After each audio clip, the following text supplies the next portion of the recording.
राष्ट्रीय ओबीसी महासंघाचे राष्ट्रीय अध्यक्ष डॉक्टर बबनराव तायवाडे सर आपल्यासोबत आहे। सर, मुख्यमंत्री देवेंद्र फडणवीस यांच्यासोबत जी बैठक ठरली होती ती अचानक कॅन्सल झाली, काय कारण आहे?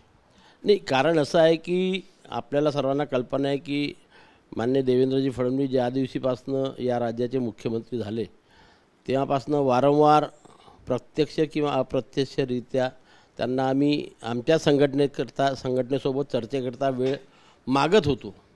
ती वेळ त्यांनी मागच्या आठवड्यामध्ये आम्हाला कालची 13 मेची तारीख दुपारी 2 वाजता मंत्रालयामध्ये बैठक आमची आयोजित केली होती। परंतु आणि आम्ही 107 लोक त्या चर्चेमध्ये सहभागी होण्याकरता जाणार होतो।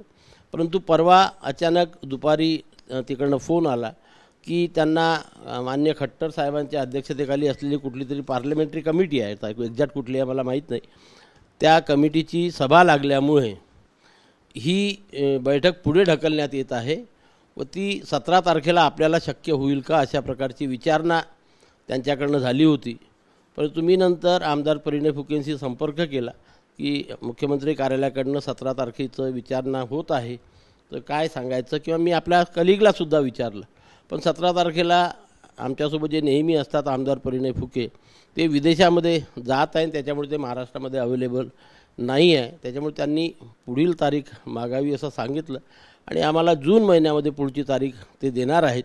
त्याच्यामुळे ही काही रद्द झालेली नाही, स्थगित झालेली मीटिंग आहे। सर, तुम्ही मुख्यमंत्र्यांचा सत्कार करण्यासाठी जाणार होते अशी माहिती आहे की वेगळ्या विषयावर चर्चा करण्यासाठी, काय उद्देश होता बैठकीचा आणि बैठक स्थगित झाल्याबद्दल काही नाराजी आहे का तुमची? नाही, नाराजी थोड्या वेळापुरती आमची झाली होती, कारण मी आपल्याला आधी सांगितल्याप्रमाणे 107 लोकांचं आमचं पूर्ण देशातनं रिझर्वेशन झालेलं होतं, मुंबईमध्ये राहण्याची व्यवस्था झालेली होती आणि सर्व लोकांच्या सायंकाळी ट्रेन होत्या, काही लोकांचं त्या दिवशी रात्री विमान होतं, आमच्या लोकांचं काल सकाळी विमान होतं आणि अशा वेळेस थोड्या वेळाकरता आम्ही नाराजी झाली। पण त्यांनी जेव्हा पुढची तारीख आम्हाला विचारली आणि पुढची तारीख जून महिन्यामध्ये देण्याचं आम्हाला आश्वासन दिलं आणि त्याच्यामुळे आम्ही हे रद्द केलं।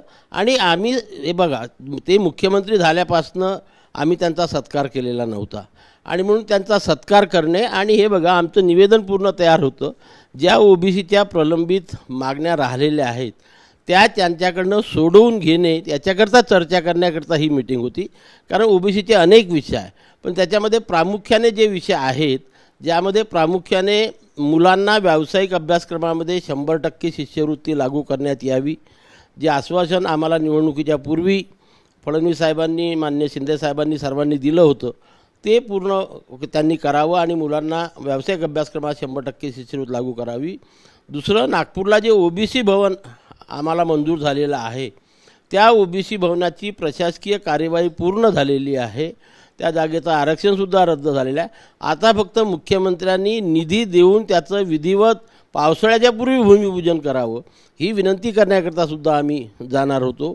महाज्योतीला आज आम्हाला 1000 कोटीची गरज आहे, तिथे फक्त सरकारने 300 कोटी रुपये आम्हाला दिलेले आहे, उर्वरित निधीसुद्धा तो त्यांनी द्याव्या आणि इतरही अनेक प्रलंबित मागण्या करता त्यांच्यासोबत चर्चा करायची होती आणि त्यांच्याकडनं मान्य करून घ्यायच्या होत्या, याकरता ही मीटिंग होती। आमदार परिणय फुके यांचा जपान दौरा आहे म्हणून आता ही बैठक जी आहे ती आता उद्या परवा होणार होती 17 तारखेला, ती आता याच्यामध्ये होणार जून। नक्कीच त्यांनी सांगितलं आणि आम्हाला त्या बैठकीला परिणय फुके हे फार आवश्यक आहे। कारण सुरुवातीपासनं मी आपल्याला जाहीरपणे सांगू इच्छितो की जेव्हा देवेंद्रजी फडणवीस माननीय मुख्यमंत्री असोत किंवा उपमुख्यमंत्री असोत यांच्यासोबत जेव्हा आमच्या बैठका होत्या तेव्हा डॉक्टर परिणय फुके हे आमच्या बैठकीत राहायचे आणि बैठकीमध्ये आम्हाला जे आश्वासन मिळायचे त्याची पूर्तता सरकारकडून करून घेण्याकरता जो पाठपुरावा मुंबईमध्ये मंत्रालयात करावा लागतो तो आतापर्यंत परिणय फुकेंनी केलेला आहे आणि त्याच्यामुळे त्यांची उपस्थिती आम्हाला आवश्यक आहे। खूप धन्यवाद। बैठक अचानक रद्द झाली, काही काळ नाराजी होती, परंतु जून महिन्यात पुन्हा एकदा मुख्यमंत्र्यांची भेट घेणार, मुख्यमंत्र्यांचा सत्कार करणार असंही डॉक्टर बबनराव तायवाडे यांनी सांगितलं आहे। कॅमेरामॅन सचिन सयामसह गजानन उमाटे, TV9 मराठी, नागपूर।